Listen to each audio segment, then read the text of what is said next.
Bueno, pues ahora sí que entramos en ese bloque un poco intenso de experiencias prácticas en restauración de ecosistemas y no vamos a hacer mucha presentación de cada ponente porque si no será un poco complicado. Así que vamos a ir de manera rápida en cuanto Jesús tenga instalado todas las ponencias y si hay algún ponente que falta le saltaremos y luego volveremos otra vez al mismo.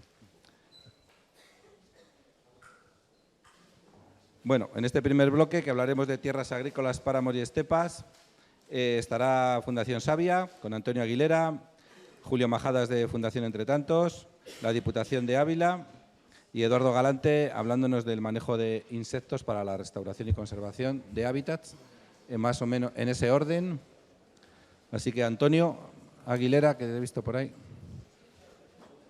A mis queridos ponentes, deciros que no os preocupéis, que yo, según vaya abandonando el estrado el que esté, iré presentando vuestro nombre, presentación y lanzando el PowerPoint. Así que nada, va a ser una jornada intensa, pero muy, muy interesante y seguro que vais a disfrutar de la dinámica y de los ponentes. Así que, Antonio, cuando quieras, te sientas conmigo. Así lanzas tú el vídeo cuando tú quieras, ¿no? No me sirve, ¿no? No, exacto.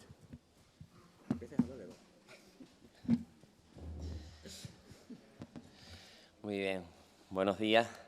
Muchas gracias, Jesús. Buenos días a todas, a todos. La verdad es que la magnífica intervención de Elisa nos lo deja en bandeja. Lo que queremos llamar la atención en los próximos minutos es sobre lo que se da en llamar el espacio agrario o el medio rural en sentido amplio. Podríamos hablar de que el territorio está dividido en espacio urbano, el espacio natural no intervenido, pero es que resulta que en España la inmensa mayoría sí es un territorio que está intervenido por esa mano del hombre, ¿no? Por lo que son nuestros pueblos y hay que pensar sobre todo en el manejo agrario, la actividad primaria, la agricultura, la ganadería, los trabajos silvícolas, que es precisamente uno de los lugares en donde mayor biodiversidad y naturaleza y riqueza tenemos, ¿no?, en nuestro territorio. Entonces, bueno, pues ahí es donde nosotros, y es la idea que vengo a trasladaros, es donde tenemos que pensar que tenemos que compatibilizar producción con conservación. Tenemos que lograr que las mujeres y los hombres de los pueblos del medio rural puedan seguir viviendo de manera digna, porque son esos tipos de actividades los que preservan nuestro territorio, pero a la vez lograr que esa actividad productiva no se lo lleve todo por delante, ¿no? Y estamos asistiendo pues a una mecanización, a una intensificación de todo ese tipo de actividades que no tiene freno. Precisamente ayer sabéis que la Unión Europea ha aprobado una prórroga del uso del glifosato por 10 años más, ¿no? Entonces, toda esa idea nosotros tratamos de aterrizarla, y es lo que hoy vengo a compartir con vosotros. Tratamos de concretarlo en procesos, en especies y ecosistemas concretos. Y es donde estamos trabajando y estamos colaborando en la conservación del aguilucho cenizo, que es una rapaz que cría en el pastizal, en el cereal. Y precisamente el aumento de las temperaturas medias, el descenso de las precipitaciones, pero también la mecanización del campo hace que esta especie esté a punto de ser declarada en peligro de extinción en nuestro territorio. Pues ahí es donde estamos trabajando en el sur de la península, en una comarca de Cádiz que es la Janda, para intentar defender las poblaciones del aguilucho cenizo allí, que son las poblaciones más sureñas de toda Europa. Ahí está trabajando desde hace 18 años la asociación Tumbaway en precisamente tratar de compatibilizar esto, ¿no?, de manejo agrario y conservación. Ahí donde también personalmente estoy implicado, y ese proyecto pues ha dado lugar a que se esté manejando las especies con hacking, ha dado lugar a estudios y un libro que tengo la satisfacción de firmar, y hace unos meses Alfredo Penella, que es director de cine, pues me dijo: oye, que he leído el libro, que me ha encantado, y ¿por qué no hacemos una película de esto? Le digo, bueno, pues encantado.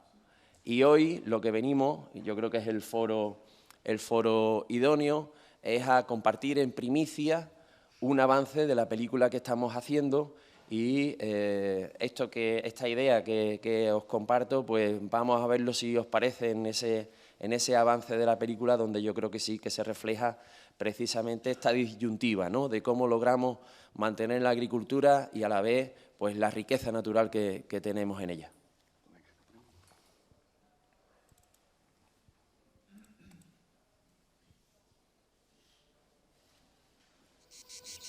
Mis padres habían elegido una parcela preciosa en el suroeste de la península ibérica, donde la luz no se paga con dinero. Mi madre descubrió aquella finca de cereal que el destino había tumbado hacia poniente. Allí, junto a mi padre, tratarían de sacar a la familia adelante. Pero no sería fácil. Esta es mi historia.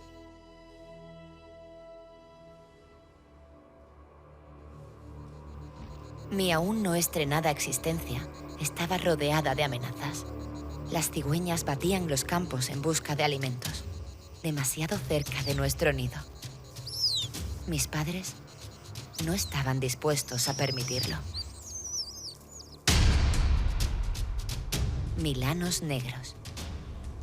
Estos grandullones siempre andan al acecho de cualquier oportunidad. Tampoco dudaron mis padres en ponerlos a raya.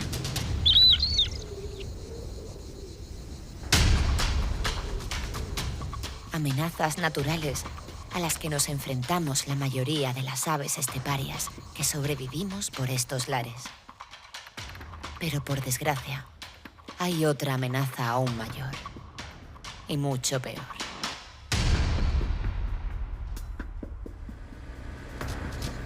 Cada año se adelantan las cosechas y son muchos los nidos, huevos y pollos que quedan arrasados. Por suerte, José Luis vio nuestro nido justo a tiempo y paró. Eso fue lo que nos salvó a mis hermanos y a mí. Nos recogieron en una caja y uno a uno, con una luz cegadora, fueron comprobando que estábamos bien.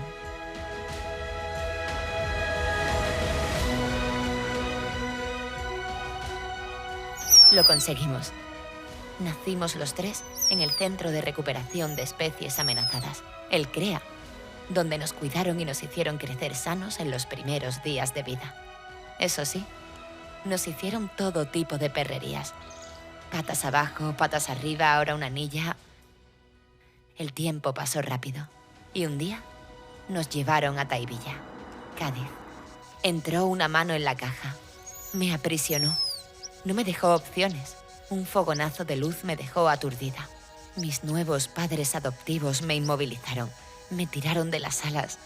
Yo apenas era un polluelo indefenso. Solo aquel chico parecía poder ayudarme. Miré la inmensidad ante nosotros. No había imaginado que el mundo fuese tan grande, ni tan fascinante.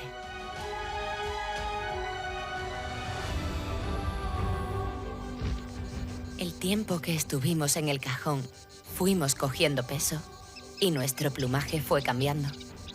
Una mañana, el portón estaba abierto. No me lo pensé 2 veces y salté. Éramos libres. Sentí el viento acariciar mis plumas. Algunos adultos llevaban días sobrevolando el cajón. Todo era nuevo. Teníamos que aprender a desenvolvernos por nosotros mismos, a relacionarnos con los demás. Pasábamos las mañanas jugando, haciéndole travesuras al viento, descubriendo cómo era el mundo que nos rodeaba.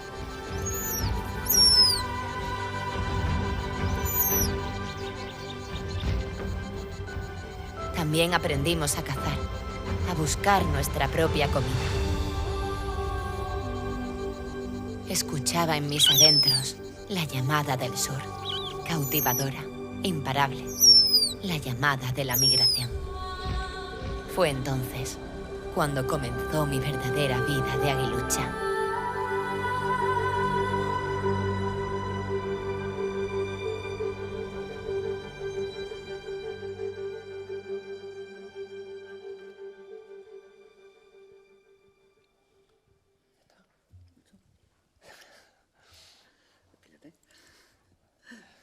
Bueno, esto era lo que queríamos compartir.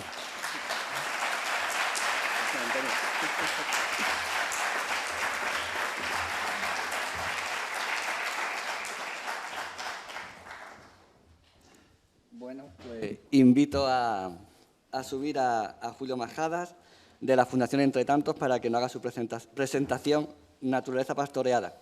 Adelante, Julio. Gracias.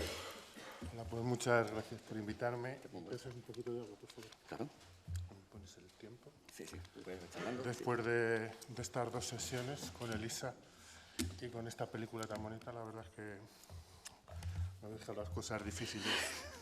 Bueno, yo sí que, de alguna manera, bueno, vengo a contar un poco algo muy relacionado con todo lo que se ha hablado aquí, con esa segunda transformación que hablaba Elisa, para incentivar a aquellos que cuidan la tierra, ¿no? como un escenario al que queremos dirigirnos.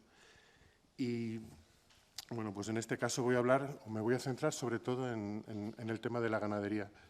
En nuestra entidad, en la Fundación Entre Tantos, trabajamos diferentes líneas y una de ellas, una de las potentes, es el tema de la ganadería, desde la visión de que existen determinados modelos ganaderos relacionados con el manejo tradicional en extensivo, que son positivos para la conservación. Y bueno, pues desde esa mirada, ¿no? Trabajamos en diferentes líneas. Tenemos otras líneas de trabajo en agroecología, en conservación específica, etcétera. Pero bueno, me voy a centrar un poco en esto. Y yo voy a partir un poco del gran problema con el que nos hemos encontrado siempre toda la gente que trabajamos por el pastoralismo, ¿no? Y es que no existe una regulación, no existe nada que nos diga qué es eso de extensivo. No existe una norma, un modelo administrativo, existen en algunas comunidades autónomas, existen documentos territoriales, pero no hay una normativa o un modelo administrativo que nos diga qué es extensivo, qué no es extensivo. Esto es un gran problema porque, sobre todo, no nos permite diferenciar, ¿no?, aquellos modelos administrativamente, legalmente, para ayudas, etcétera, aquellos modelos que son o pueden ser positivos. Nosotros, cuando planteamos trabajar sobre modelos extensivos, bueno, pues lo hacemos desde una propuesta que en su momento hicimos de una manera participada, muy amplia, con un estudio enorme en el que participó un montón de gente en toda España, que nos encargó en su momento el Ministerio y que está publicado. Se llama Definición y caracterización de la extensividad en explotaciones ganaderas, y que se aborda o que plantea la extensividad como un gradiente que tiene, a la que se llegó mediante consenso, insisto, desde un montón de gente, y que de alguna manera pues lo que nos plantea es que es un modelo extensivo, una ganadería extensiva, es aquella que aprovecha, perdón, estoy pasando, sería aquella que aprovecha los recursos que pone el territorio de una manera local, que tiene un determinado manejo, preferentemente o sobre todo mediante pastoreo, y en el que intervienen un montón de factores que hacen que sea más extensivo, que ese gradiente de aumento, como puede ser la movilidad, la adaptación a los determinados climas, suelos, regiones geográficas en que estamos, etcétera, etcétera. Entonces, bueno, pues partiendo de este modelo de pastoreo, es decir, de una ganadería que está en el territorio y que intenta utilizar los recursos que hay en el territorio, yo creo que no hace falta decir mucho sobre que estamos hablando de un modelo que es el del que hablaba Elisa precisamente, que está proveyendo de muchos servicios sociales y ambientales al medio rural, ese medio rural que como decíais antes, está abandonado o que tiene que ser repoblado, ¿no? Que por un lado provee de servicios estrictamente ambientales, porque pueden ser servicios que previenen el fuego, que mejoran la calidad de la tierra, que facilitan la conectividad de los espacios, de los distintos hábitats, que pueden hacer una traslación de semillas y la diseminación de semillas de unos lugares a otros mediante el movimiento del ganado. etcétera, etcétera. Pero que además, bueno, pues provee de alimentos de mejor y mayor calidad a las personas. Estamos hablando de unas producciones que no tienen nada que ver y que se contraponen a todos los modelos industriales, vamos a decir industriales más que intensivos, que yo creo que recoge mucho mejor ese tipo de ganadería que no aporta nada al sistema y que además, bueno, pues tiene otras riquezas desde el punto de vista ambiental que son interesantes, y es que puede favorecer el secuestro de carbono. Ya sabemos todos que los pastos o los pastizales son ahora mismo probablemente uno de los lugares donde más se está secuestrando carbono, y una gestión adecuada de la ganadería, de los herbívoros, puede favorecer la creación o el mantenimiento de pastos en determinadas zonas, evidentemente, y no en detrimento de otras. Y además es una actividad que sirve para gestionar el territorio, para vigilarlo incluso, ¿no? Es el lugar donde están los pastores en el campo y donde se puede hacer una gestión directa del suelo y del paisaje. Y sobre todo esto, y muy en relación con lo que hablábamos antes de empleo, pues tiene además una serie de valores que tienen que ver pues, con la fijación de población, con la creación de empleo y de economía rural asociada a ese empleo, y con un modelo, bueno, pues que a lo largo de la historia ha creado y sigue creando pues, riqueza cultural, etnográfica, que mantiene una genética de un montón de especies que de otra manera habrían desaparecido, especies adaptadas a los territorios, y que además es probablemente la mejor manera o la manera en que podemos tener un mayor bienestar en los animales que utilizamos para producción. Bueno, un poco visto esto,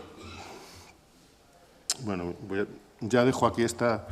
No, la dejo aquí, si queréis, sí, porque como he visto por ahí una cara rara cuando he dicho lo de secuestra, lo dejo aquí. Esto es un estudio de... Hay más, pero bueno, esto lo había puesto porque lo tengo en la comunicación. Esto es un estudio de la Universidad de Extremadura, en Prodesa montado. Esta es una de las infografías. Esto es un estudio que se hace sobre no sé cuántas de esas, en las que bueno, sobre el dato que está abajo, que es el dato que todos conocemos, ¿no? El de lo que produce, digamos, lo que genera en el resto del mundo la carne de bovino, 155 kilogramos, en el resto del mundo el cabrito, 24, etcétera. Bueno, pues en este estudio se ha hecho un estudio de 4 años que hicieron una universidad portuguesa junto a la Universidad Extremeña, creo que también estaba la Universidad de Córdoba, y otras tantas organizaciones. Bueno, pues lo que hicieron fue un seguimiento de cómo estaba en un modelo de gestión adecuado, es decir, buscaron dehesas que estaban gestionadas de manera sostenible, es decir, sin sobrepastoreo, etcétera, por parte de este tipo de ganado, y se vio un poco lo que producían, en lo que generaban en cuanto a carbono, ¿no? A emisiones de gases de efecto invernadero en general. Y bueno, pues como se ve, el cerdo lo que hace es fijar carbono, la lana fija carbono, el queso de cabra fija carbono, el cordero fija bastante carbono y el cabrito fija carbono. La ternera lo que está es emitiendo 8,10, muy diferente a ese 155 al que estamos acostumbrados. Esto lo tenéis en Prodesa montado, pero bueno. Yo me querría centrar en nuestra... Un minuto. Bueno, pues me querría centrar sobre todo en nuestras 4 líneas de trabajo fundamentales para trabajar todos estos temas. Nosotros creemos que para apoyar este modelo tenemos, en primer lugar, que trabajar sobre la viabilidad de las explotaciones ganaderas. Creemos que si no existe una diferenciación clara de lo que es estos modelos de producción, no vamos a poder ayudar a que estos ganaderos sobrevivan. Y parte de ello pues lo dedicamos a una campaña para diferenciar ante el consumidor y, sobre todo, pues estamos creando una certificación de ganadería extensiva, apoyándonos en esta gran extensividad, una certificación que pretende ser oficial, pero que está creada o está, digamos, participada por personas de todo tipo de entidades y sectores ligadas a la conservación y al pastoralismo, y que, bueno, pues que en breve va a estar fuera. Ya tenemos un mapa con las primeras ganaderías certificadas. Nuestra segunda línea de trabajo es la generación de redes pues como la plataforma por la ganadería extensiva, Ganaderas en Red, donde lo que intentamos es plantear espacios de comunicación, de intercambio y de formación de experiencias entre los distintos agentes relacionados con el pastoralismo. Y para acabar, creemos también que es fundamental, facilitar espacios de gobernanza, se hablaba antes, ¿no?, de gobernanza para la planificación territorial, e integrar en estos espacios de gobernanza a los agentes que están en el territorio. Bueno, para eso, bueno, pues tenemos desde líneas de trabajo, como puede haber sido pues el desarrollo de un plan estratégico un plan estratégico de adaptación en el que han participado tanto los representantes de las ganaderías que estaban inmersos en esos espacios que trabajábamos mediterráneos, como otro tipo de agentes científicos, técnicos y administrativos. O la creación de un grupo de trabajo, un grupo de trabajo en el que trabajamos sobre la mediación de un conflicto ambiental, como es el conflicto del lobo, el Grupo Campo Grande.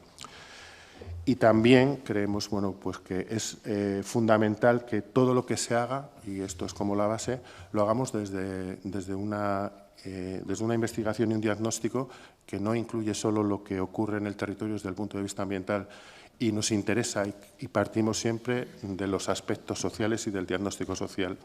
Aquí tengo un ejemplo que es de un proyecto en el que estamos ahora, que se llama Naturaleza Pastoreada, en el que lo que se está trabajando es sobre 9 espacios naturales, y para que os hagáis una idea, para el diagnóstico y desarrollo de propuestas de mejora en el manejo de explotaciones que se va a hacer en esos nuevos espacios naturales, partimos no solo de un diagnóstico técnico y de un diagnóstico ambiental, sí, sino también de un diagnóstico social, pues con más de 150 entrevistas, talleres con mujeres ganaderas, etcétera. Y perdón por el minuto. Muchas gracias. Muchas gracias. Gracias a ti.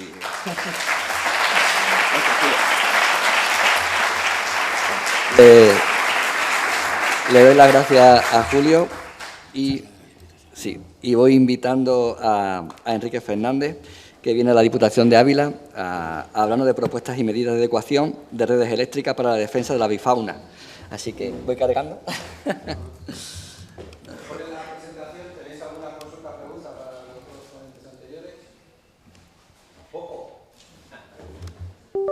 Vamos directamente y después la copio, ¿vale? Solo yo no sé. Lo que tarde en abrirse. ¿Por qué no arrancas?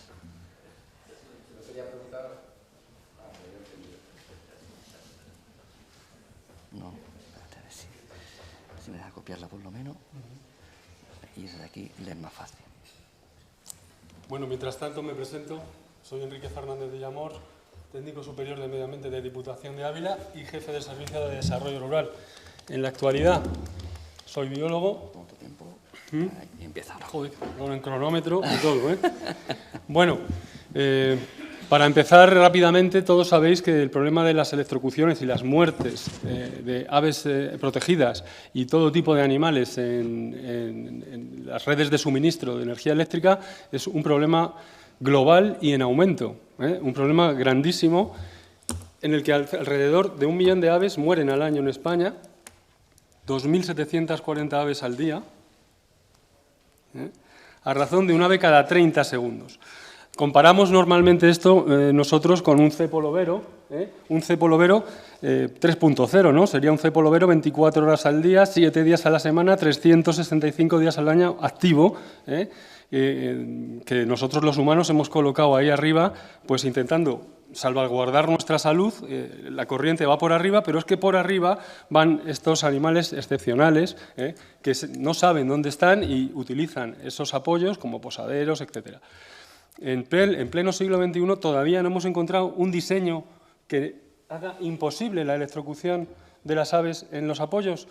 No voy a entrar aquí en cuestiones técnicas de cómo se electrocutan las aves. Básicamente es que se apoyan, bueno, no me funciona el láser, pero se apoyan en el apoyo de la torre y, como son de gran envergadura, tocan un cable por el que transcurre la corriente y se electrocutan. Normalmente en las de media tensión. Es una tragedia y un problema planetario, como vais a ver, porque además la descarbonización de la economía lo que está haciendo es incrementar por todas partes los tendidos eléctricos. Bueno, desde Diputación de Ávila yo me planteé desde hace algún tiempo trabajar en este sentido. La verdad que Diputación ha sido receptiva en este sentido y trabajamos de 3 formas ante este grave problema, ¿no? Todo comenzó pues, con avisos continuados a la empresa más importante aquí en Ávila, que es Iberdrola. Desde la propia Diputación y firmando yo, pues mandábamos avisos y explicábamos las graves consecuencias económicas que puede tener para cualquier compañía la electrocución permanente de aves en peligro de extinción en apoyos de su propiedad. No, es que... Este es el oficial. Bueno, lo que os decía, nos poníamos en contacto con ellos, les decíamos lo que había, lo que pasaba, y la verdad que ellos no nos contestaban hasta que transcurridos unos meses, de que además había grandes multas en otras comunidades autónomas y tal, había sentencias, etcétera, se pusieron en contacto con nosotros y me invitaron a una reunión el 6 del 11 de 2007. 6 años después, todos los avisos que damos a Iberdrola son atendidos urgentemente, son rápidamente atendidos. Siempre que hay electrocuciones o conocemos un punto negro o conocemos algún lugar conflictivo. Este fue el primero que les dimos, con la inestimable ayuda de Gabriel Sierra en La Moraña, fue este águila real que estaba además anillada, este pollo de águila real, con este aviso, como veis, pues tiene un número, ¿no? Cuando los apoyos tienen un número, son de una compañía, son propiedad de una compañía, bien Iberdrola, bien Naturgy, bien quien sea, ¿vale? Para dar un aviso, nosotros nos comunican el lugar, nos mandan la ubicación GPS del apoyo y nos mandan fotos, como veis, de lo que ha pasado. Tenemos una red de avisos importante en la provincia. Bueno, nada más, al mes de este aviso, la verdad que Iberdrola reaccionó rápidamente y se corrigieron tanto el apoyo mortal, donde había muerto este pájaro, desgraciadamente, y 2 cercanos conflictivos también.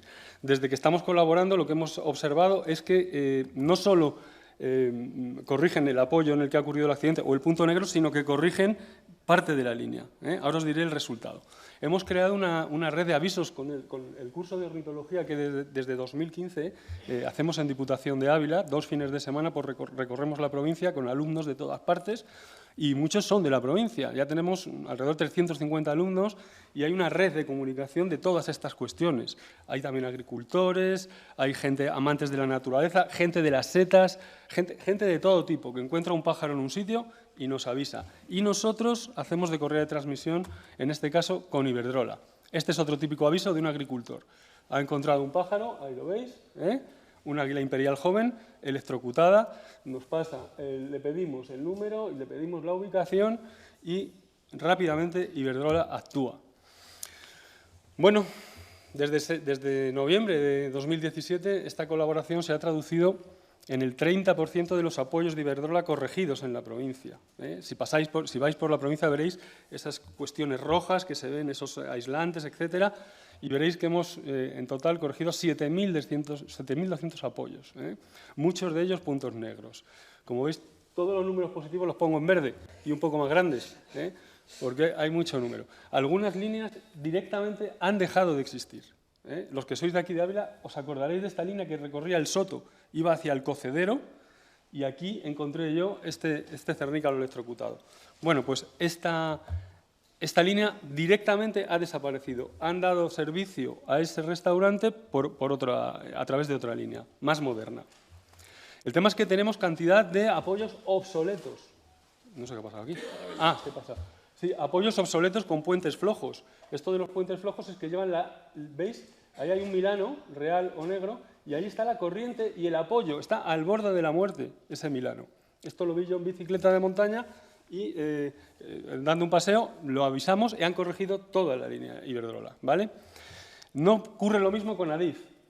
Con Adif tenemos un gran problema porque Adif mantiene, por ejemplo, en mi provincia, en esta provincia, en la provincia de Ávila, un montón de estaciones abandonadas, completamente abandonadas y con suministro eléctrico de media tensión, que son los peores, 15.000 voltios. Entonces, los sistemas que tienen son absolutamente obsoletos y antiguos, como veis. Yo encontré en la estación de Mingorría, zona clave del Águila Imperial ibérica, y debajo había ya 3 o 4 pájaros muertos, ratoneros, milanos, etc. Adif a nuestras cartas no contesta, pero lo han corregido. Lo han corregido. Y como esta estación, hay muchas en Ávila también que están en la misma situación que esta. Bueno, la otra forma que tenemos de trabajar es en los apoyos más difíciles de corregir, porque los de las grandes compañías, ellos tienen recursos y ellos corrigen, ¿de acuerdo? Pero ¿qué pasa con los apoyos particulares? No sé si entendéis lo que es esto. Son los apoyos que hay en fincas que los han pagado los dueños y Iberdrola o quien sea, para hacer su negocio, les suministra la corriente. Esta gente normalmente no tiene recursos o no sabe cómo hacerlo, ¿no?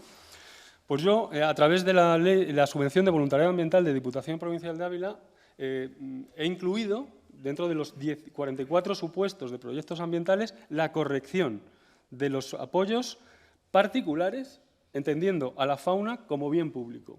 ¿De acuerdo? Y entonces se presentan proyectos que, si me queda tiempo, que veo que no, os explicaría cómo participan los voluntarios en esto, los voluntarios de los municipios. Los voluntarios participan básicamente acercándose a conocer la problemática, ven el antes, ven el después y actúan como dispersores de la información, ¿vale? De hecho, en 2017, incluso el Pleno de la Diputación aprobó una moción instando a la Junta y al Gobierno a cumplir la legislación en esta materia. Ahí tenéis las bases de la convocatoria, de la subvención, son 100.000 euros al año, de los cuales, en este tipo de proyecto, hemos conseguido corregir 58 apoyos particulares, todos puntos negros, en 6 años. Este es un caso concreto de un águila muerta, ahí está, no se ve, pero es un águila imperial joven. Ahí estaba el nido, pongo que ahí estaba el nido porque el nido, después de toda esta actuación, curiosamente desapareció, ¿vale? Desapareció el nido y ha desaparecido la pareja, completamente. Estamos muy intrigados en qué ha pasado. Bueno, ahí tenéis todos los años y el número de actuaciones. Esto no hubiera sido posible sin la colaboración de Grefa y Miguel Marco, que lo tengo que mencionar aquí, que era la persona de Grefa que iba por los municipios haciendo la educación ambiental de por qué se hacía esto. La tercera colaboración, que es parecida a la primera, es que colaboramos con el proyecto Life Quebrantahuesos y el proyecto nos dice por dónde andan los pollos que se han soltado en gredos, que van asociados a buitres negros, que llevan marcadores, nos dice por dónde andan y qué líneas conflictivas hay. Nosotros avisamos a Iberdrola y este año hemos corregido 10 kilómetros de línea, ¿vale? Y ya para terminar, porque veo que se me acaba el tiempo, todo empezó con esta increíble hembra de Imperial, que por un milagro me permitió observar durante años sus costumbres, sus arrumacos con su macho, cómo jugaba con zorros cuando quería quitarles, o tenía una presa y los zorros. Una cosa increíble, yo me enamoré de ella como se enamoró el de lo que un pulpo le enseñó. No sé si lo habéis visto en Netflix, vedlo. Y entonces empecé mirad qué relajación, se limpiaba las plumas, se dormía delante de mí. Hacía arrumacos a su pareja, pero acabó así. Acabó así y yo todavía la echo de menos. Y simplemente recordar a Félix Odio La Fuente que por eso estoy aquí. Muchísimas gracias. Muchas gracias por el tiempo que también el tiempo y lo bien que lo has explicado en 20 minutos. Señor, tiro del pen y listo. Muchísimas gracias. Ay, se ha quedado esto aquí. Bueno, joder, se ha quedado el cabezón. Se ha quedado. A ver si puedes sacarlo. Espera, con la... Ya. Genial. Yo voy tomando esta. Vale. Venga. Pues gracias. Si tenéis alguna pregunta, pues... Bueno, sí. Kate, ¿enervada? Os lo pregunta. Dime.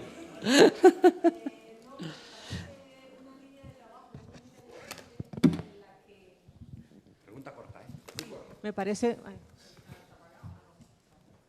que me parece una línea de trabajo no funciona muy interesante, porque creo que muchos miembros están trabajando en esto. Y desde la UICN de Málaga hacemos, digamos, que este trabajo en sitios donde es mucho peor, que es en el norte de África, donde hemos conseguido que por lo menos sean conscientes de que los tendidos tienen un impacto sobre las aves. No es más que una pregunta, es una reflexión, y me alegra ver que ves bichos muertos en los tendidos, porque quiere decir que aún no han tenido el impacto. Me da la impresión, desde toda mi ignorancia del tema, que hay tendidos donde no encuentras bichos muertos, pero en realidad es porque las poblaciones ahí seguramente sean... No, son depredados. Muchísimos bichos bueno, eso muertos también mueren y son depredados, no se encuentran. Encontramos plumas, restos, huesos, sí, etcétera. Bueno, el polimalo vuelve. Sí. Para terminar, que esos números verdes sumados todos son águilas nuevas que están volando. Sí, no, y la última, Gracias. la reflexión sobre el potencial que tiene eso que hablabas de los técnicos que sean capaces de identificar estos sitios, los puntos negros, y que no hay formación en ese sentido, ¿no? Bueno. Gracias, Kate. Bueno, tengo el gusto de llamar e invitar a Eduardo Galante, profesor emérito catedrático de zoología, que nos va a hacer su presentación sobre la conservación de insectos y manejo de hábitat. Un placer, Eduardo. Yo cuando empieces a hablar. ¿Pregunto? Sí, ha sido bueno. Después. Es posible, si no, Se nos ha colado. ya. Bueno, que ya me está contando. No, lo he parado, soy benevolente. Bueno, buenos días. En primer lugar, gracias Jesús y Roberto por haberme invitado y haber logrado que después de unos años os haya reencontrado y haya vuelto a los foros, porque por cuestión de trabajo estos años no podía. Lo que voy a intentar transmitir hoy es la importancia de tener en cuenta los insectos en cualquier proceso de restauración y en cualquier proceso de estudios de la naturaleza. Creo que los insectos es algo de lo que no se habla y, sin embargo, los insectos, si tenemos en cuenta, es una de las mayores biodiversidades que tenemos. Simplemente, además de esos datos que tenemos ahí, pensemos que en España hay más especies de insectos que vertebrados en todo el mundo. Eso es una noticia de decir la diversidad que tienen. Si hay más de 1 millón de especies de insectos en el mundo, algo tienen que hacer, porque evolutivamente ahí está toda esa diversidad, una diversidad de biologías y de hábitats que ocupan, pero al mismo tiempo eso también nos da la dificultad de tener en cuenta, yo lo entiendo, los insectos para cualquier técnico que está trabajando en medio ambiente, en conservación. Y yo aquí recuerdo una frase que ayer con alguno de los amigos aquí comentaba, cuando en el año, allá empezaba la directiva Hábitats en el año 93 en España a ponerse en marcha, en una de las reuniones yo comentaba con aquella Dirección General de Conservación de la Naturaleza, que daba ya paso, finalizaba ICONA y pasaba a la Dirección General de Biodiversidad, que le preguntaba la necesidad que había de conservar insectos, y entonces me contestaban, pero si no podemos conservar las águilas, Eduardo, ¿cómo vamos a conservar un escarabajo? Bueno, pues desde entonces se ha avanzado mucho. Creo que los insectos desde entonces hemos logrado ir introduciéndolos poquito a poco en la conservación, y sobre todo lo que para mí me importaba mucho en aquel momento, a mis propios compañeros entomólogos, que salieran de sus laboratorios y salieran de sus centros y se acercaran a la sociedad y aproximaran a la idea de la conservación de los insectos. Ahí tenéis unas frases precisamente de Wilson, que dice que si nosotros desapareciéramos no pasaría nada, el mundo es resiliente y se recuperaría, pero como desaparezcan los insectos, en pocas semanas desaparecerían. ¿Por qué? Pues porque los insectos intervienen en cualquier proceso ecológico de los medios terrestres y de agua dulce, y por eso no podemos intervenir en el territorio, esa frase que destacaba hoy, no podemos intervenir en el territorio, no podemos hacer acciones de restauración, de conservación, si no tenemos en cuenta los insectos. Y es realmente a veces complicado, porque las biologías son muy diferentes. Y los insectos tienen una gran contribución a los servicios ecosistémicos. Pensemos que más del 87% de las plantas con flor son mantenidas por los insectos.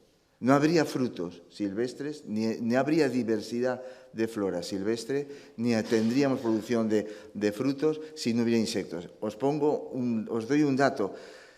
Como consecuencia de los tratamientos que se están haciendo y lo del glifosato que se comentaba antes es una mala noticia,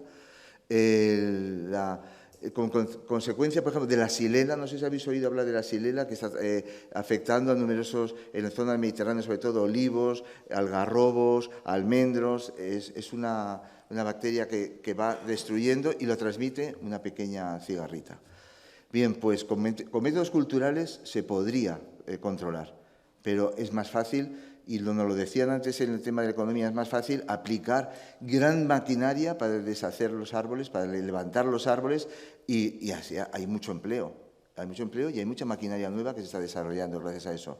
Bueno, los tratamientos de insecticida en Alicante, donde yo vivo, contra el xylella, que se aplican, para que lo que no lo sepa, y espero que no ya se me está yendo el tiempo, ya me estoy yendo por las ramas, pero sí es importante saberlo. Se elimina el árbol, 500 metros alrededor se eliminan todos los árboles y 1 o 2 kilómetros se echa insecticida. Pensemos eso en un campo de cualquiera de Alicante. ¿Qué ocurre? Que ha bajado la producción este año de cereza, no ha llegado ni a la 10ª parte. Hay productores que están cerrando, que no han podido coger cerezas. Y están buscando cualquier cuestión de producción. No, el problema es los insecticidas. Bueno, interviene en polinización, las redes tróficas, también todas las redes tróficas de alimentación, en la degradación de alimentos, de restos orgánicos de origen animal y vegetal. La heterogeneidad espacial vegetal la mantienen los herbívoros, por ejemplo, y nosotros utilizamos nos aprovechamos de ellos el control biológico de plagas. Y eso es salud para el planeta y salud directa para nosotros, para la vida nuestra. Y cuando hablamos de insectos, generalmente la gente habla de cucarachas y de mosquitos y de las plagas. Menos del 2% son esos que nos molestan o nos afectan. El resto son beneficiosos para el ecosistema. Y los insectos dependen no solo de grandes hábitats, dependen de microhábitats muchas veces. Y ahí está el problema en la restauración, cuando hablamos, porque son microhábitats. Y necesitamos conocer los requerimientos biológicos para saber lo que estamos haciendo. Porque uno de los problemas que hay a veces en la conservación es que los recursos específicos y biológicos de las fases larvarias son distintas a los adultos. Podemos estar intentando, porque siempre hacemos los estudios por los adultos y si no conocemos la biología, podemos eliminar precisamente en vez de proteger. Eso ocurrió con la especie de la mariposa hormiguera en Reino Unido, cuando quisieron protegerla eliminando el pastoreo. El pastoreo se acaba de decir antes y es el pastoreo tradicional es uno de los mantenedores de la alta biodiversidad de insectos en nuestros ecosistemas. Y lo eliminaron porque eliminaron el pastoreo. Y al eliminar el pastoreo, no me puedo entrar en la biología de la especie porque es muy largo, pero eliminaron la especie. Entonces, para conservar los insectos tenemos que entender el manejo que tenemos que hacer los hábitats. Y por eso os pongo ahí esas ideas de que hay que garantizar la disponibilidad de recursos, la conectividad de los hábitats, por supuesto, pero esto es general para cualquiera, no solo para los insectos.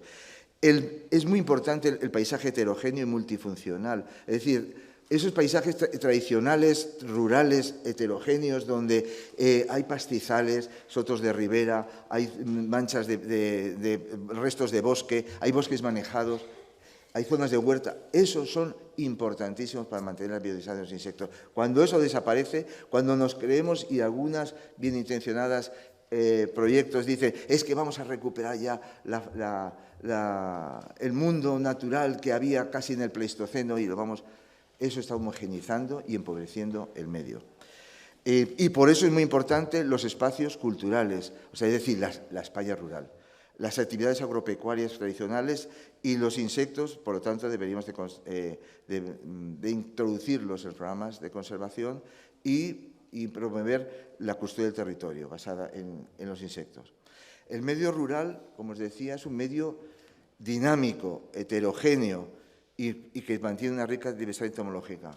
Y no es un mundo simplemente que viene de un mundo ancestral, no, es un mundo manejado desde el Neolítico ahora, desde hace 8.000 años ahora. Estamos en el Mediterráneo. La mayor diversidad no está en las zonas cerradas de bosque, está en las zonas semiabiertas y en las zonas precisamente heterogéneas. Y eso nos está indicando simplemente la larga historia de manejo que tenemos y de usos del territorio, esos usos tradicionales. Entonces, por eso la actividad agro-silvopastoral creo que mantiene esa multifuncionalidad en el territorio. Entonces, en restauración ecológica yo creo que deberíamos tener presentes esas ideas que os plasmo ahí, que no voy a leeros, porque si no ya me queda un minuto y me quedan no sé cuántas.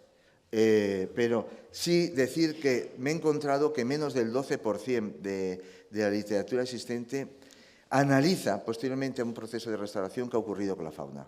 Y desde luego con los insectos prácticamente nada.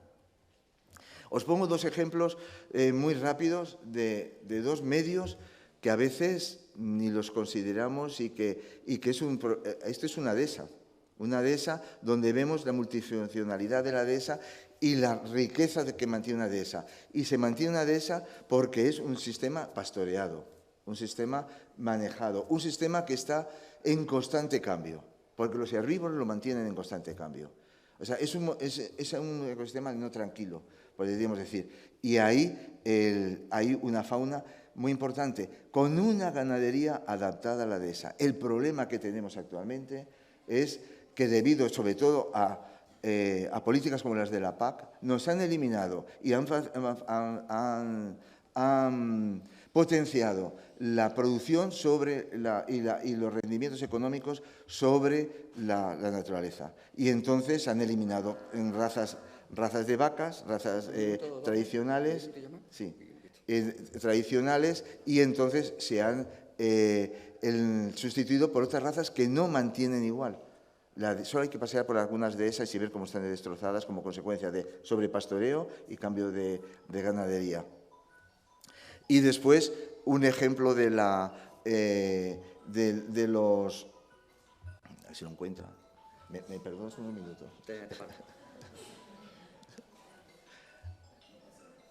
No. ¿Qué está buscando? Ya está. Bueno, esto me ha dado un respiro y me deja el tiempo. Perro viejo. Bueno, esto es un ejemplo simplemente que os traigo de la importancia a veces de entender cómo se hace restauración. Un árbol viejo, hablando de viejo, un árbol viejo, maduro, es un árbol lleno de insectos. Para mucha gente en el campo es un árbol lleno de plagas. No, es un árbol que es vivo. Es un árbol que está en el ciclo de la vida, que al final de la vida del árbol está reciclando los bioelementos al suelo. Pero muchos adultos no viven ahí, viven en zonas como esta, estos pastizales. Si nosotros estudiamos los adultos, iremos a proteger esto. Si conocemos la biología, tenemos que proteger las dos y con los huecos, esos ejemplos de cómo tendríamos que hacer. Y por último, quiero hacer un toque de atención al medio urbano.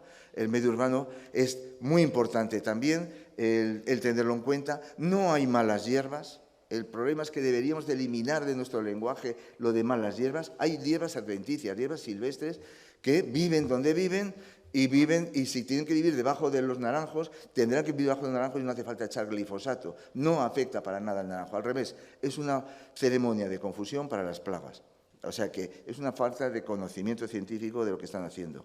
Pero en nuestros jardines podríamos hacer estas actividades, crear refugios, sembrar semillas silvestres y sobre todo no eliminar en floración las plantas. Qué manía de que en cuanto crece la planta y sale la flor, llegan y cortan en todas las rotondas, nos empiezan a cortar las Nada más, y eso es un ejemplo de lo que estamos haciendo en las acciones para entomología, que es la red de reservas entomológicas de España. La primera fue, hay una foto que puse anterior de una charca, es de Campanarios de Azaba de la Fundación Naturaleza y Hombre, fue la primera reserva entomológica, una de esas, y esta es una estación biológica restaurada. Eduardo es expresidente del Comité Español de la UICN, de los primeros, y le debemos esta deferencia, así que te has pasado un poquillo, pero...